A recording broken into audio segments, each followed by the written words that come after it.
Hi guys, my name is Milap Gupta and you are watching me on my YouTube channel English with Milap. दोस्तों, आज की इस video में हम बात करेंगे क्लास नंबर 3 की। जी हाँ, English speaking course class number 3, जिसमें मैं आपको आज बताऊंगा कि कैसे सब्जेक्ट और वर्ब का एग्रीमेंट किया जाता है, यानी कि सब्जेक्ट के साथ कब कौन सी हेल्पिंग वर्ब लगेगी। इस वीडियो में मैं आपको सिखाऊंगा। बिल्कुल इनिशियल स्टेज पे स्टूडेंट को यही जानना बहुत ज्यादा जरूरी होता है, क्योंकि जब आप इंग्लिश में किसी से बात करते हैं, हेल्पिंग वर्ब अगर आपने गलत लगा दी तो इसका मतलब है कि आपके सेंटेंस का सेंस बदल जाएगा। प्रेजेंट का पास्ट हो जाएगा, पास्ट का फ्यूचर हो जाएगा और सामने जो आपसे बात कर रहे हैं वो कंफ्यूज हो जाएंगे और इसीलिए आपका इंप्रेशन हो जाता है डाउन। तो चलिए वीडियो को शुरू करते हैं और देखते हैं किस तरह से हमें सब्जेक्ट के साथ हेल्पिंग वर्ब को लगाना चाहिए। यहां पर देखिए, मैंने बताया प्रेजेंट यानी कि वर्तमान, पास्ट यानी कि भूतकाल जो बीता हुआ है, और फ्यूचर जो भविष्य है यानी कि आने वाला है, अभी हमारे हाथ में नहीं है।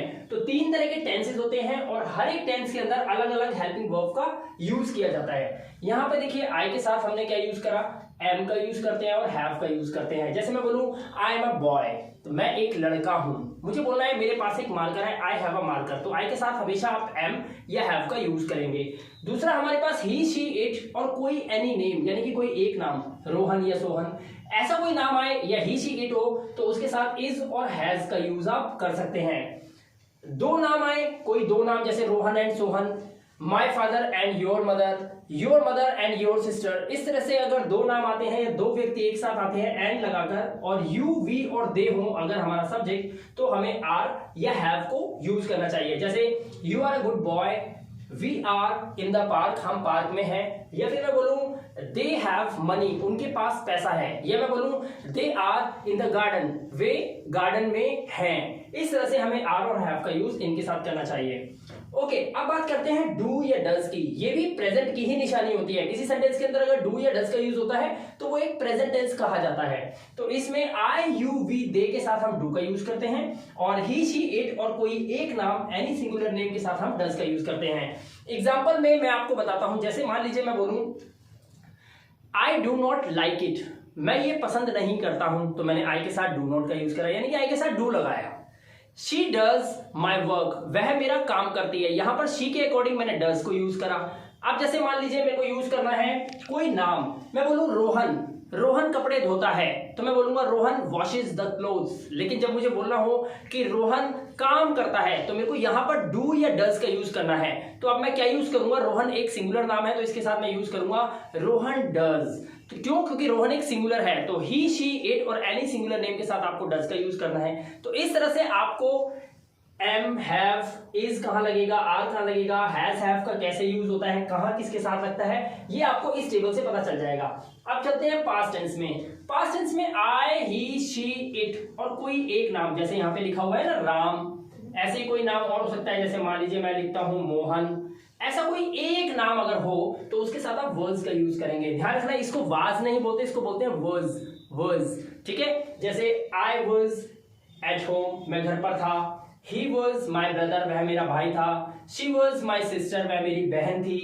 इट वॉज अ बुक, यह एक किताब थी। इस तरह से आई, ही, शी, इट और कोई एक नाम के साथ आपको वर्ड्स का यूज करना चाहिए पास्ट टेंस में। दूसरा, यू, वी और दे या कोई दो या दो से ज्यादा नाम हो तब आप वर्ड का यूज करते हैं, और इसे वर नहीं बोलते, इसे बोलते हैं वर्ड। ठीक है, वर्ड। जैसे यू वर माई ब्रदर, तुम मेरे भाई थे। We were in the garden, हम बाग में थे या बगीचे में थे या हम पार्क में थे। Right. They were my best friends, वे मेरे पक्के दोस्त थे या वे मेरे बहुत अच्छे दोस्त थे। अगर दो या दो से ज्यादा नाम आए, जैसे Rohan and Sohan were my brothers, Rohan और सोहन मेरे भाई थे।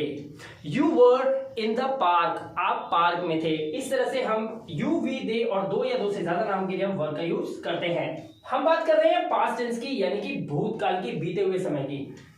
इसके अलावा हमें दो और हेल्पिंग वर्ब का याद रखना है, एक होता है डिड और एक होता है हैड। लेकिन डिड और हैड दोनों ही इन सभी सब्जेक्ट्स के साथ लगाया जा सकता है, इसमें कोई भी भेदभाव नहीं है कि किसके साथ डिड लगेगा या किसके साथ हैड लगेगा। आप दोनों को कहीं भी लगा सकते हो, कोई सा भी सब्जेक्ट हो, आपको डिड के टाइम पे डिड और हैड के टाइम पे हैड लगाना है। जैसे एग्जांपल देखते हैं, मैं बोलूं आई हैड मनी, इसका मतलब है मेरे पास पैसे थे।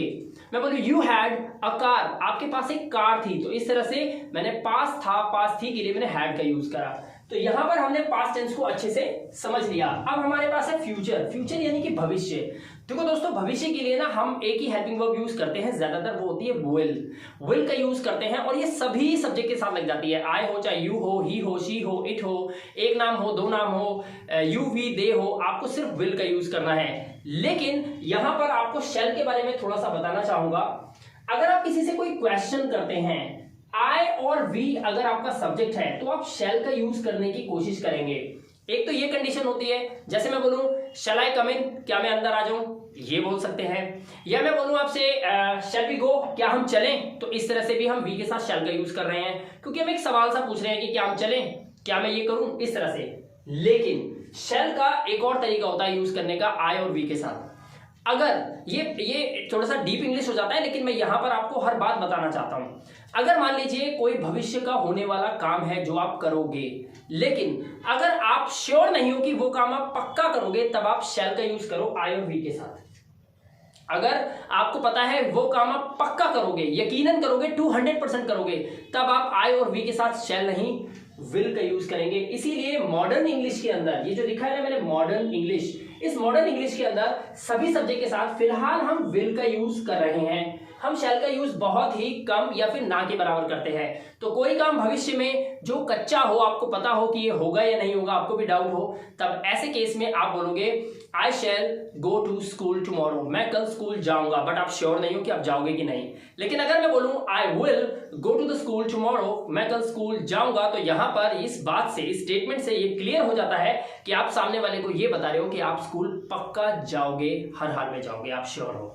तो इस तरह से आई और वी के साथ शैल का यूज कच्चे के लिए, और आई और वी और बाकी सभी सब्जेक्ट के साथ विल का यूज जब आपकी बात भविष्य में होने वाली हो, आप दृढ़ निश्चित हो कि हाँ ये काम मैं करूंगा ही करूंगा, तब आप विल का यूज करते हैं। तो आई होप कि इस छोटी सी वीडियो में आपको इनिशियल स्टेज में स्टूडेंट को I, he, she, it, any name, you, we, they, इन सभी सब्जेक्ट्स के साथ किस तरह से कौन सी हेल्पिंग वर्ब कौन से काल में लगानी है, आपको आराम से समझ में आ गया होगा। आप चाहो तो इसका स्क्रीनशॉट भी ले सकते हो, आप इसका स्क्रीनशॉट ले लीजिए।